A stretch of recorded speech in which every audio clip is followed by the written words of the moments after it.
we are going to cover I guess we'll cover all the general things. We'll probably go roadmap roundup and behind the ships in the same video here, because what is roadmap roundup going to have in it? I haven't actually looked at it yet. So yeah, Sir Kells, I'll respond to that in 1 second. Just remind me, okay? We're going to take a look at roadmap roundup first. So we'll go here. All right. As expected. Oh. Damn. Okay. Well, actually, that's not that much of a surprise. 4.4 is getting released, so 4.5 is next. Okay. I'm just surprised to see it. I wasn't expecting it. I thought this is all roadmap roundup would have been, which is 4.4 cards have been set to release. Max Ox Neutron Cannon refactors updated. So, yeah, we knew this already. Size 1 and 2. Size 3 has been postponed and will be introduced in a future update. Okay. First reaction is 4.4.0. So let's not freak out about 4.5 like it's coming in 1 month. It probably won't be. We're probably going to have 4.1, 4.2, possibly even 4.4.3, and then 4.5, because, yeah, engineering.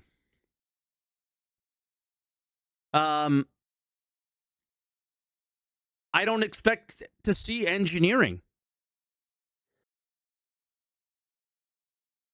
I just don't expect to see engineering in a released way based on what we've seen. So we'll have to see. It said Q4, right? I don't know. I mean, I don't see a date anywhere here, and I only read this. So it could be like a PTU, something like that, over the holidays, or something that we see. But I don't think, like, legitimately 4.4 can go all the way through the rest of the year. But yeah, patch always goes, so who knows? Let's see what it says. Introducing engineering roles aboard ships, allowing players to actively manage power distribution, repairs, and system efficiency in real time. It says nothing about armor. So there's that. Fire hazards are obviously a thing that we've seen in the playtest. That has been the most successful aspect of the playtest so far. You think life support is being left off on purpose? Potentially. Yeah, that's a thing of note. Okay. But yeah, just assume the dots will be for the rest of the year, and 4.5 can be at the beginning of next year, or very much like, last patch of the year this year. And that gives them a full 2 months to address engineering issues, and maybe they'll nail them down. I just expect a lot more tech previews over the next little bit, and hopefully they nail them down. If they really are thinking about engineering being the 4.5 like premier thing, they're going to have to do that. They've listed it next month in the 4.5 cards. I mean, just remember, everything is tentative. We'll see. But patch always goes, so who knows? Physicalized helmets have been a nice touch. New barrel attachments. Implementing a host of new barrel attachments with scorched and tweaker power levels, as well as new tactical volt flashlight. Oh, okay. Nice. I like that. That's cool. I actually saw the images of that. I think we could bring that up. One of my moderators, Frosty, always adds color to the images and shows them. So, I mean, I'm not sure what all these are. I mean, that's a flash hider. Compensators, that's some sort of a suppressor. And then there's always the laser ones that all look the same. And then, what is that, a flashlight, but for volt weapons? Let's see. Yeah, and a tactical volt flashlight. Hope it's really bright. That's really exciting. I like very much the tweaker scorched kind of meta stuff, but what it's always been lacking is the choice. You don't have choice at all in what you want to use. It's basically use a tweaker, use a laser, and use scorched scopes. So hopefully after barrel attachments, we go to, more variation in scopes and things like that. Zach said it's bright like a Tarkov flashlight. Okay, so it'll probably, if anybody has the purple flashlight, it'll probably be something like that. The purple flashlight is insane. And then we have Vulkan render improvements. That is no surprise at all because engineering update required Vulkan, because they were built in that same build. But who knows how much performance this will actually get us. FPS AI improvements and new hairstyles, which I think I also have the image of. Yes, which is mohawks, ridiculous ones, and then Jared. I've always been jealous of Jared's hairline and just his hair because it's super sick. I've always wanted that hairstyle. I'm just going to be honest. And I've always told him, why do you wear a hat? And then his beard as well. Jared's in the game now. Why not add his unique features, his hair and his beard? I think this is literally looks exactly like him. So that's really impressive. And yeah, so that's kind of cool. Good for Jared. He will forever be in the game that he helped fund, that's for sure. Maybe not create as much, but fund for sure. Okay, that was Roadmap Roundup. Quite surprising and some cool stuff there. I mean, if engineering actually makes it into a 4.5 and well, I'd be pleasantly surprised. Now, you want to get into behind the ships, Perseus? I think we could do that now. So let's do that. I'll unmute the browser.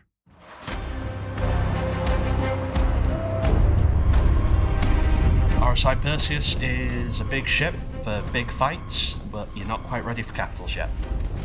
It's a heavy What does that even mean, you're not quite ready for capitals? gunship that focuses on heavy turret firepower. A gunship is a ship that's capable of engaging and targeting other ships at the same time. They redid the concept art, but with the wrong ship. Which provides a way for players to my first reaction, take control of an area and engage multiple threats simultaneously rather than having to dogfight and focus on one at a time. What do you think of the skin? The black and red, it kind of looks cool. So a heavy gunship is when the ship gets a little bit more bulky, gets a lot more defensive, and is designed to tackle a bit bigger foes. Some of the larger threats it's ideal for targeting would be things like constellations and that sort of size ships. The RSI Perseus is like a classic RSI design. Yeah, so the Perseus is supposed to fight like hammerheads,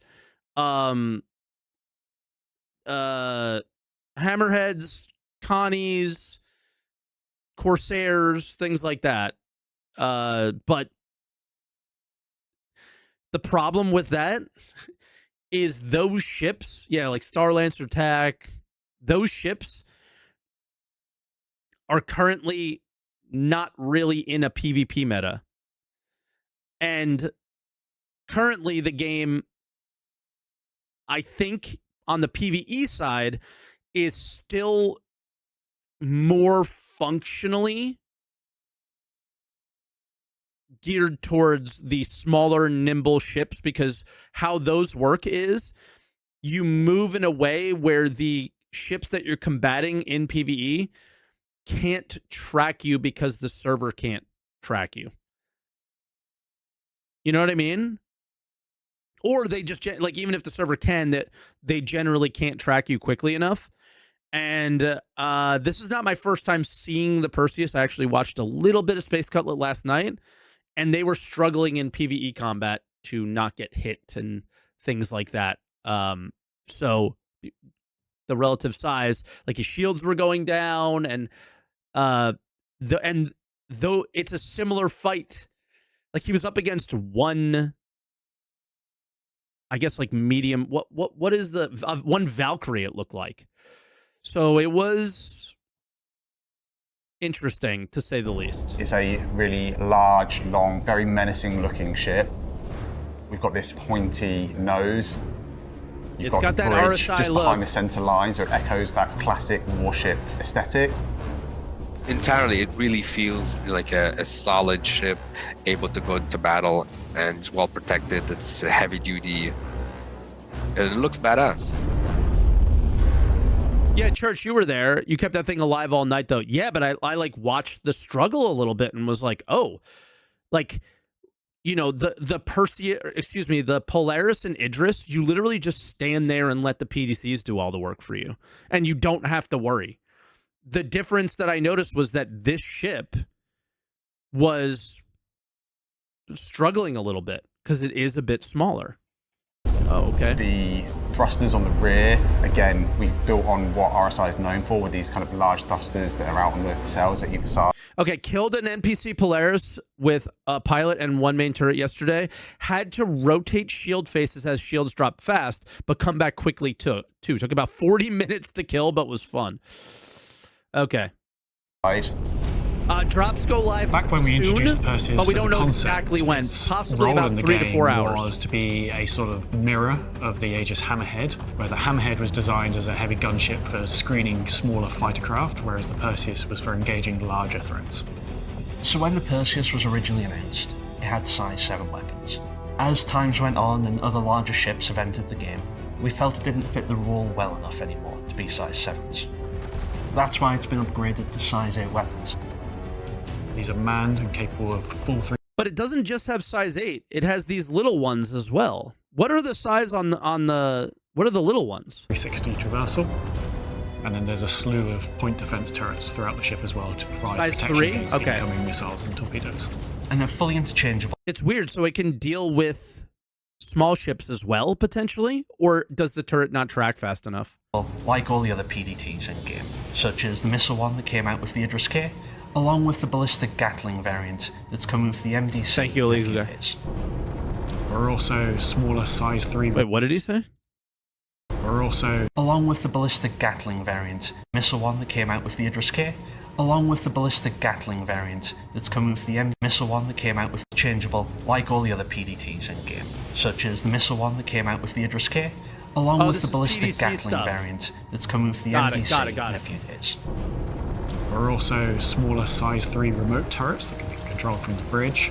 That was a juggling act because that was not in the concept, so we had to incorporate all of those weapons together, Thank but you, Treason. not break the silhouette of the concept in a destructive way. So I think we maintained the silhouette generally, but also added the necessary functionality to match the expected turret experience that came from Squadron. There was a lot of moving parts, pun intended, with that, where the whole turret had to literally extend when you sit in it, What was the pun? for the fact that the seat and the turret pivots needed to be lined up on the y-axis. So that's why they transform once you sit in them. The player won't notice, but that was to actually make it so the pivots line up, so when you tilt your seat is tilting at the same angle as the turret that's next to you. Okay. We tried 3 Perseus against the Polaris, and they did extremely well. Because the Polaris... 3 Perseus against the Polaris. Okay. How much does a Polaris cost and how much does a Perseus cost? So you spent $1,200 against $900. Of course you won. His major punch is the torpedo, whereas the Perseus' major punch are the guns. And the Yeah, and torpedoes don't work because PDCs exist. guns have no range limit. So you just go right down the throat of the Polaris, and you're pummeling it, and we destroyed it quite quickly. You can't really be stopped. But the Perseus does Don't have... say it. Don't say you can't really be stopped. Because you say that, and then they're going to nerf it 5 days later. They love doing that. I swear they tell him to do it on purpose. Okay, you... He like, they're not even hiding the fact that, like, they don't even say, like, hey, don't say that because then people will wrongfully buy our ship thinking it's gonna do XYZ. can be stopped by good tactics and smartitude. This is what I have to work with, people. So there are multiple different ways to enter the Perseus. All It's a of them will carrot killer. connect you into the cargo hold, but all come Yeah. with different pros and cons. So you have Was the it docking collar? collar, which Yeah. allows you to connect to stations. You have the personnel lift, which allows you to enter the ship without depressurizing the cargo hold. Yeah, they and then could you have have cut the that main out. lift that you can put people or vehicles on to get up to the actual ship. All of them bring you into the large cargo hold area that let you quickly navigate to the other parts of the ship. Compared to the original concept, we've made some minor interior changes just to improve the flow throughout the ship. Sometimes what we find is when we're tackling the ships with a large interior space, we want to make sure that the interior has all the functionality that we want. And Is that the cargo bay? Does the cargo bay go down? sometimes that does have some layout changes. The cargo bay, Yep, since the okay. concept has been increased to 96 SCU, and the layout of it is pretty favourable in terms of putting vehicles in. You can put things up to, say, rover-sized vehicles in there. Bro, nobody uses vehicles. But This I doesn't- guess an Ursa rover, but I imagine this thing has a medical bed in it? Allow you to run cargo missions, although that is not the ideal role of this ship. In this space, we really try to convey the doesn't. strength of the ship. No So one of the medical. things that we Okay. evolved slightly from the original concept was these large structural beams. They tie Now, the walls, the floors, maybe that the ceilings matters. all together, Nursa. and they give a little bit of a skeleton to the ship. It really conveys that no matter where it takes a hit, it's going to survive.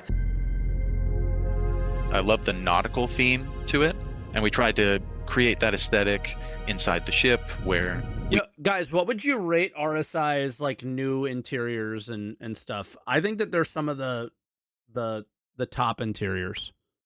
we labeled everything similar to an actual military ship.